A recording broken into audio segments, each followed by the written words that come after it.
Hello नमस्कार दोस्तों। स्वागत है आपका अपने चैनल स्टडी डेली पे। मैं बैक बेंचर आपका स्वागत करता हूं। तो जैसा कि आप लोग देख रहे होंगे न्यूज़ में, एक शांति बिल पास हुआ है सेंट्रल गवर्नमेंट के द्वारा। उसके बारे में थोड़ी और डिटेल समझते हैं। क्या है बिल वो, उसकी क्या क्या एडवांटेजेस हैं, उसके क्या क्या डिसएडवांटेजेस हैं। Details: The sustainable harnessing and advancement of nuclear energy for transforming India. The abbreviation जिसका नाम दिया हुआ है शांति bill 2025, which has been passed by लोक सभा on December 7, 2017। यानी कि आज ये बिल पास हो गया है, representing most significant shift in India's nuclear policy since independence। यानी कि ये बड़ा शिफ्ट लाने वाला है इंडिया के न्यूक्लियर पॉलिसी में after independence. by repealing the outdated Atomic Energy Act of 1962। यानी कि जो पुराना बिल था Atomic Energy Act of 1962 उसको रिप्लेस किया है। इसका मेन क्या है target, to achieve 100 gigawatts of nuclear capacity by 2047। इसका मेन टारगेट यही है। तो की प्रोविजंस ऑफ शांति बिल समझते हैं, क्या क्या प्रोविजंस हैं उसके। तो पहला है private and foreign participation, second one is revise liability framework, तीसरा है स्मॉल मॉड्यूलर रिएक्टर्स, चौथा है रेगुलेटरी इंडिपेंडेंस, किसके द्वारा, the atomic energy regulatory board, fifth one is nuclear tribunal. ये जैसे मैंने हेडिंग्स बताए हैं, इसके मेन पार्ट्स अंडर जानते हैं क्या क्या इसके वर्क्स हैं, क्या क्या होंगे करके। तो पहला है private and foreign participation. Private and foreign participation. Private companies can now build, own and operate nuclear plants। यानी कि जो पहले प्रोविजन नहीं था प्राइवेट कंपनी को कंप्लीटली सेंट्रल गवर्नमेंट हैंडल करती थी, अब वैसा नहीं है। Private companies can own and build their own nuclear plants. The bill allows 49% foreign direct investments in certain activities। थोड़े एक्टिविटीज में न्यूक्लियर प्रोडक्शन में 49% फॉरेन डायरेक्ट इन्वेस्टमेंट को भी अलाउ किया हुआ है। क्या क्या है थोड़ी चलिए जानते हैं। वो 49% एफडीआई किस चीज में अलाउ हुआ है। पहला है nuclear power projects. Foreign entities can now partner with Indian companies both public and private to build, own and operate nuclear power plant. यानी कि जो फॉरेन कंपनीज है वो आप पार्टनर कर सकती है इंडियन कंपनीज के, वो या प्राइवेट भी हो सकती है पब्लिक भी हो सकती है, to build, own and operate nuclear power plant. इसमें टू टाइप्स के होते हैं। एक आता है small modular reactor. This is primary target of foreign direct investment. The government wants to attract global technology. यानी कि जो गवर्नमेंट का मेन एम है कि जो एडवांस टेक्नोलॉजी है वो आए हमारे इंडिया में आए, and capital as well, capital भी लाए, to deploy small modular reactors for industries and captive power use. जो जो इंडस्ट्रीज रहती हैं स्मॉल, जैसे कि स्टील इंडस्ट्रीज हो गई, सीमेंट इंडस्ट्री हो गई, वहां पे काफी ज्यादा जरूरत रहती है न्यूक्लियर पावर की, वहां पर इजिली डिप्लॉय करने के लिए। Second one is large scale plants. Foreign vendors like EDF and Westinghouse can now move beyond being just equipment suppliers. यानी कि जो अब तक के सिर्फ इक्विपमेंट सप्लाई करते थे, अब वो ओन भी कर सकते हैं, becoming equity partners in the project they have build. यानी कि अब वो कंप्लीट एक पार्टनर का दर्जा हासिल कर सकते हैं। तो second point, the nuclear fuel cycle. The bill breaks the state monopoly. यानी कि जो 100% मोनोपोली गवर्नमेंट के पास थी, अब वो 49% फॉरेन डायरेक्ट इन्वेस्टमेंट्स में पार्टिसिपेशन में अलाउ किया हुआ है। किस किस में, uranium exploration and mining, partnership कर सकते हैं यूरेनियम एक्सप्लोरेशन एंड माइनिंग में। दूसरा है fuel fabrication, the process of turning raw uranium into fuel. The process में भी शामिल हो सकते हैं जिसमें कि रॉ यूरेनियम को फ्यूल में कन्वर्ट किया जाता था। Third point is fuel import and export. Private and foreign-backed entities can now participate in legal trade prescribed nuclear fuel and material under government licensing। एक बार गवर्नमेंट लाइसेंस मिलने के बाद वो फ्यूल इंपोर्ट और एक्सपोर्ट में भी हिस्सा ले सकते हैं। तीसरा point, equipment and component manufacturing. To make India a global hub for nuclear supply chains, FDI is encouraged in heavy compound manufacturing। यानी कि FDI अब मैन्युफैक्चरिंग में भी हिस्सा ले सकती है, जैसे कि reactor pressure vessels, steam generation and specialised turbines. Next one is advance materials, किसमें development of specialised alloys and radiation shielding materials, इसमें भी हिस्सा ले सकती है, जो कि यूज होता है न्यूक्लियर इंफ्रास्ट्रक्चर डेवलपमेंट में। Last point, research development and innovation, civil nuclear technology, foreign investments are allowed in research and development as well. ये काफी ज्यादा फायदेमंद है क्योंकि लेटेस्ट टेक्नोलॉजीज हमारे देश में आएंगे। Innovation centres focus on non military nuclear application, military के रिलेटेड कोई नहीं होगा क्योंकि मिलिट्री काफी ज्यादा सिक्योर चीज है, वहां पे अलाउ नहीं है। मिलिट्री न्यूक्लियर एप्लीकेशंस को छोड़ करके medical isotopes, food irradiations, waste reduction technologies ऐसे में अलाउ नहीं है, यहाँ पे अलाउ नहीं हुआ है।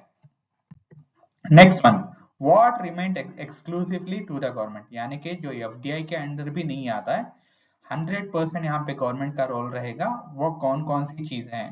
पहला आता है यूरेनियम एंगेजमेंट, इसमें कंप्लीट गवर्नमेंट का रोल रहेगा। Second one is spend fuel reprocessing, जो भी फ्यूल का रिप्रोसेस प्रोसीजर है उसमें भी गवर्नमेंट अपने अंडर ही रख रही है उसको।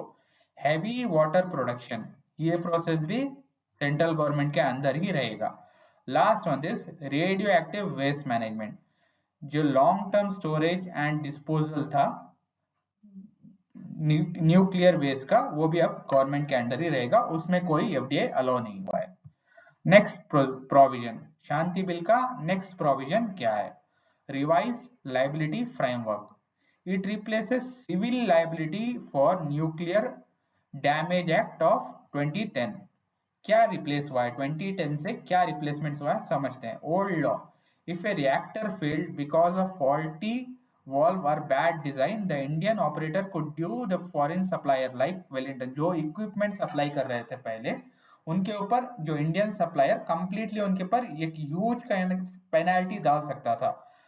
बट अब वैसे नहीं रहेगा क्योंकि सप्लायर को ये काफी नापसंद आता था। ये suppliers hated this because they could have calculated their risk. Okay, if छोटा सा भी एक 1 मिलियन का अगर कुछ होता है इश्यू, तो उनको बिल ऑलमोस्ट लाइक 1 बिलियन तक का लॉसूट पड़ सकता था, जो कि काफी ज्यादा उनको प्रॉब्लमेटिक था। बट अब वैसे नहीं होगा। न्यू बिल क्या कहता है? It removes the suppliers liability for defective equipments. Now the operator is almost entirely responsible for the financial payout।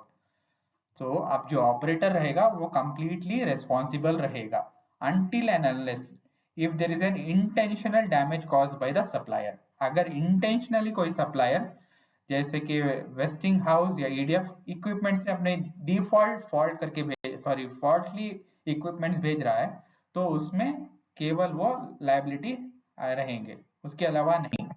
Next point is no fault liability, if an accident happens victims do not have to prove that the company was negligent।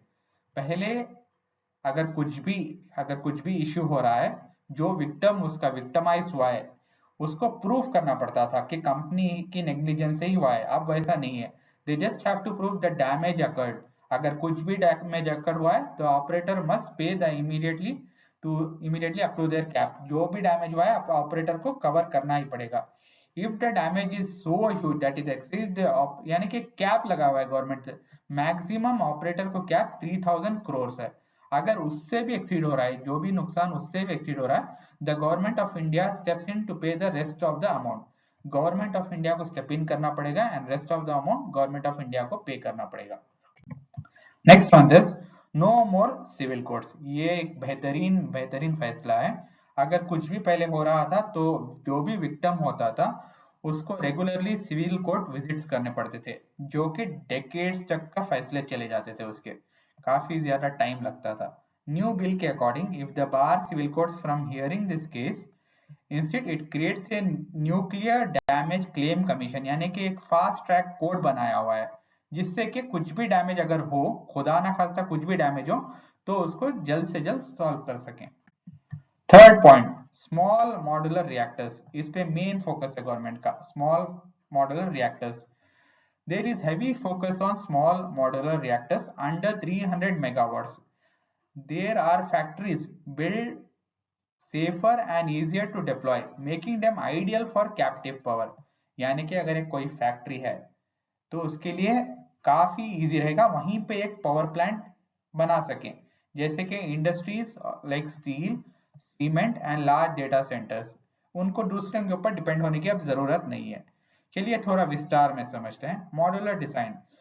Small modular reactors are build in sections, यानी कि छोटे छोटे parts में वो बने होते हैं, इसलिए उनको कंट्रोल करना काफी आसान है। Second one is plug and play.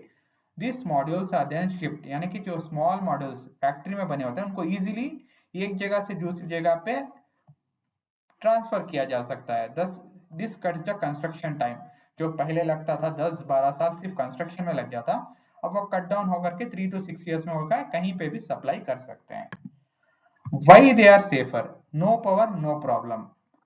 In a traditional plant, if a power fails, pump stops waiting and the core cuts, यानी कि पावर या कुछ भी इश्यू होता था तो ओवरहीट होता था, इसमें काफी डिले लग जाता था रिपेयर करने में।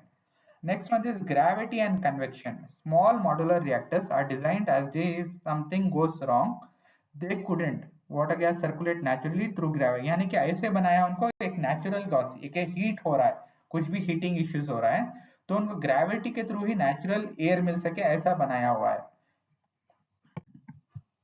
Next one, what is captive power?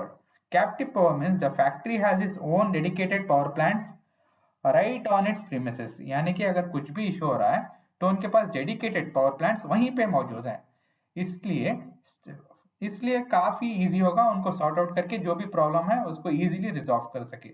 ये कंपनीज जैसे मैंने पहले ये बताया था, स्टील और सीमेंट जो लार्ज लार्ज इंडस्ट्रीज रहती हैं वैसे, या फिर डेटा सेंटर्स जो कि काफी ह्यूज डेटा मेंटेन करते हैं।